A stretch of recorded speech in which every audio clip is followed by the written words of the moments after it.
सारा दरबार तटस्थ झाला होता. सारीकडे स्तब्धता नांदत होती. श्वासांचा अवरोध झाला होता. शत्रूची स्त्री आज ताब्यात सापडली होती. ज्या शत्रूनं आजपर्यंत हिंदू स्त्रियांवरती दया दाखवली नाही, पतिव्रतांचं पावित्र्य ज्या दुश्मनाने सदैव पददलितच केलं, अबलांवरती बलात्कार, हे जे हाड वैराचं ब्रीद वाक्य होतं, त्या शत्रूची स्त्री आज कवेत गवसली होती. मराठ्यांचा राजा आता काय बोलेल?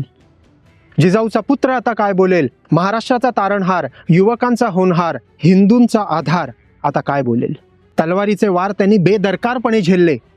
आग ओकणाऱ्या भडीमार यंत्रांना ते निर्विकार चित्तानं सामोरे गेले होते. घायाळांचे आर्त चित्कार श्रवण करताना त्यांची हृदय कधी कातर झाली नव्हती.